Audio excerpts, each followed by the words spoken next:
कक्षा 12 के विद्यार्थियों, यदि आपने संस्कृत अलग विषय के रूप में ले रखी है तो 100 शब्दों में यानी कि आपका 4 अंक में आता है उपमा कालिदासस्य कथन की समीक्षा कीजिए, या फिर कालिदास की काव्य कला की विशेषताएं लिखिए, या फिर कालिदास की काव्य कला पर प्रकाश डालिए, या कालिदास की भाषा शैली पर प्रकाश डालिए।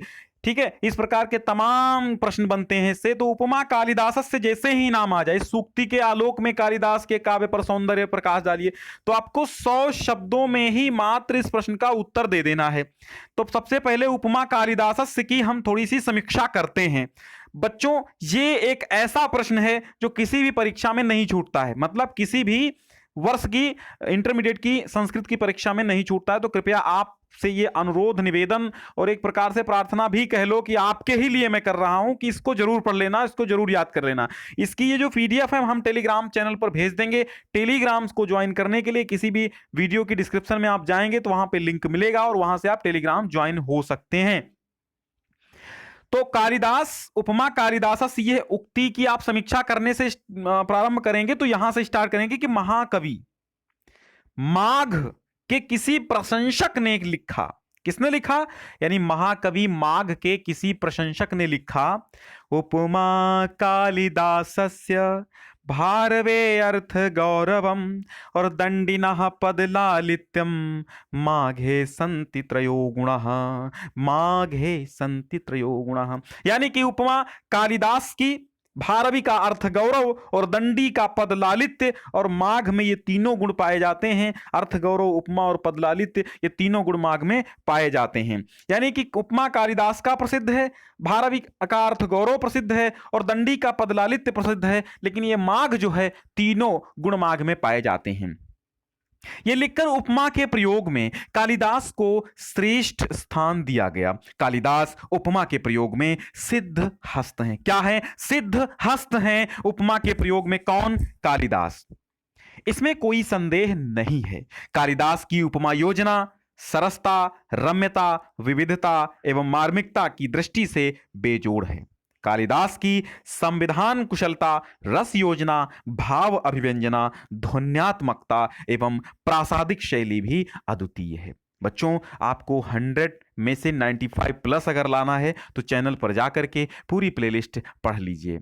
आपके पास वक्त है, 2021 के एग्जाम के लिए 30% सिलेबस वैसे ही कम हो चुका है, तो आपको 70% ही पढ़ना है, तो उसको आप मत छोड़िए। कुछ चीजें ऐसी हैं जो वही आती हैं, जैसे उपमा अलंकार आप पढ़ लेंगे, ठीक है, रूपक अलंकार, ये 2 ही अलंकार हैं इस सिलेबस में। जब 2 ही हैं तो आएगा क्या? वही तो आएंगे, इसलिए आप उसको पढ़ लीजिए। कुछ ऐसी चीजें ही हैं, कुछ चुनी हुई चीजें हैं, चुनिंदा चीजें हैं जो वही आती रहती हैं, तो उनको आप मत छोड़िए, क्योंकि वो मुफ्त के नंबर आपके लिए होते हैं। तो ये आप लिखेंगे और एक बार शेयर कर दीजिए तो बहुत अच्छा रहेगा, हमें, हमारे मन को प्रसन्नता मिलेगी, है ना। तो कुछ अवांछित वस्तुएं, अवांछित चीजें तो आप तुरंत फॉरवर्ड करते हैं, तुरंत शेयर करते हैं, लेकिन थोड़ा सा शिक्षा की दृष्टि से भी, शैक्षिक चीजें भी आप थोड़ा ज्यादा शेयर कीजिएगा, तो हमारे राष्ट्र का सुंदर निर्माण हो सकता है और हो रहा है। तो आप कालिदास का ऐसे लिखेंगे। ठीक, आगे देखिए, फिर लिखेंगे कालिदास की उपमाएं भावानुकूल हैं। कैसी हैं? भावानुकूल हैं, श्लेष की जटिलता से रहित हैं, अनूठी एवं विषयानुरूप हैं। कालिदास उपमा के अधिकारी होने के साथ साथ अन्य अलंकारों में भी श्रेष्ठ माने जाते हैं। शाकुंतलम एवं रघुवंशम में हमें उपमा के साथ साथ उत्प्रेक्षा, रूपक, अतिशयोक्त, दृष्टांत, अर्थांतरन्यास यदि अलंकार आदि अलंकारों का सुंदर प्रयोग इन्होंने किया है। ठीक है, यह हमें देखने को मिलता है। विद्वानों का तो यह भी कथन है कि कालिदास ने उपमा अलंकार से बढ़कर सुंदर प्रयोग अर्थांतरन्यास का किया है। कुछ भी हो, कुछ भी हो, पर यह निर्विवाद है कि यद्यपि कालिदास की कृतियों में न केवल उपमा अपितु सभी चित्र है, अति सूक्ष्म है, अति सुंदर है, अति दिव्य है। अब आइए बच्चों, कालिदास की हम शैली की बात करते हैं।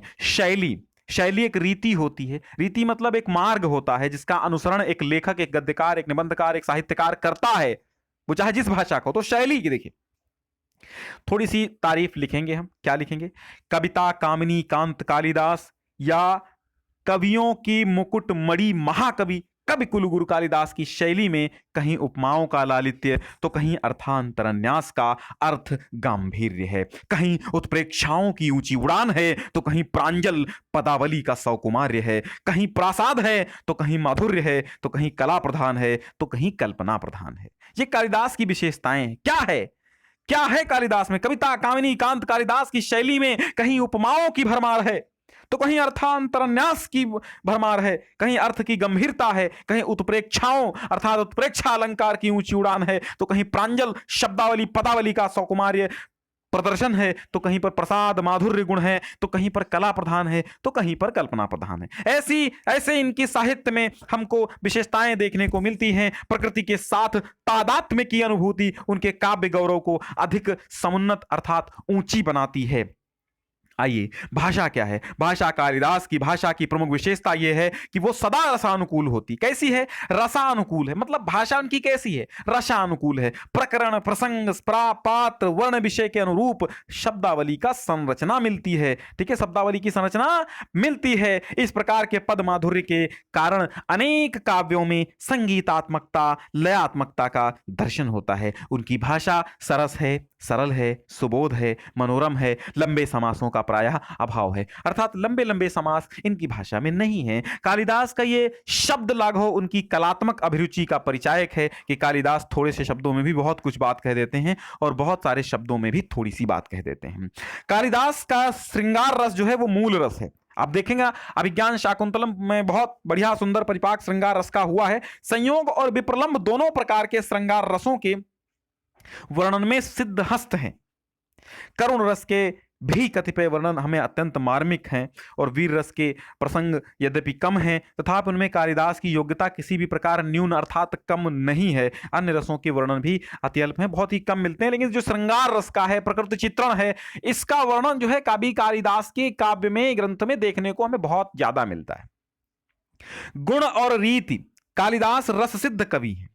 उनकी लोकप्रियता का प्रधान कारण है उनकी प्रसाद पूर्ण, लालित्य युक्त और परिष्कृत शैली। परिष्कृत जानते हैं आप? बिल्कुल छनी हुई। उनके सभी ग्रंथ वैदर्भी रीति में लिखे। कौन सी रीति में? वैदर्भी रीति में लिखे गए। और मधुर शब्द, ललित रचना, समासों का सर्वथा अभाव या छोटे समास युक्त पदों का होना, यही वैदर्भी रीति है। कालिदास की शैली में प्रसाद, माधुर्य और ओज, इन तीन गुणों की सत्ता है। अलंकार, कालिदास के काव्यों में अलंकार विधान अनायास सिद्ध है। मतलब अनुप्रास, उपमा, रूपक, अर्थांतरन्यास और उत्प्रेक्षाओं के दर्शन होते हैं।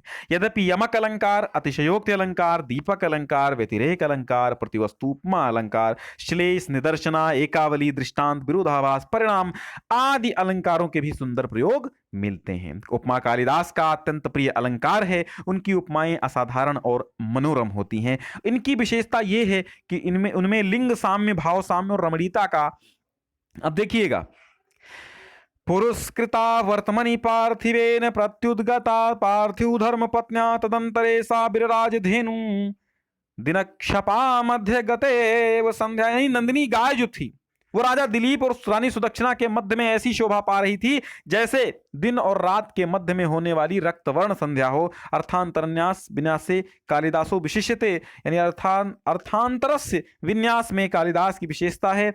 वर्णन वैचित्र देखिए, आप अगर याद ना कर सकें तो ये श्लोक ना याद करें, ऐसे ही भी लिख सकते हैं, कोई दिक्कत नहीं है। कालिदास के वर्णनों में वैचित्र और वैविध्य दोनों हैं।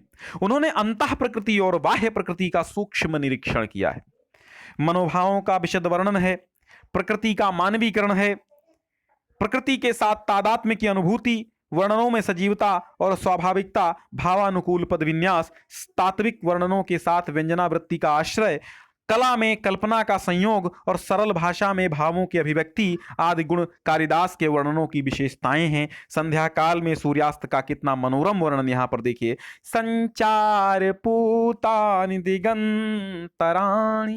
कृत्वा दिगंते निलयाय गंतुम प्रचक्रमे पल्लवराग ताम्रा प्रभा पतंगस्य मुनेश्च धेनु।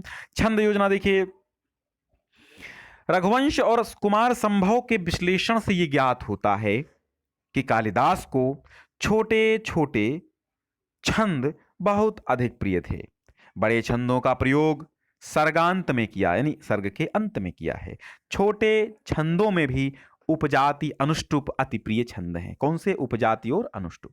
कालिदास की सर्वतोमुखी प्रतिभा उन्हें विश्व साहित्य में असाधारण स्थान प्रदान करती है। उन्होंने महाकाव्य, गीतिकाव्य, नाट्य रचना भी सभी में अपनी प्रखर प्रतिभा का समान परिचय दिया है। अंग्रेजी के शेक्सपियर, हिंदी के तुलसीदास और संस्कृति के महाकवि कालिदास, इन सभी श्रेष्ठ कवियों के श्रेणी में आते हैं। मतलब अंग्रेजी में शेक्सपियर जैसे हैं, उर्दू में गालिब जैसे हैं, है ना।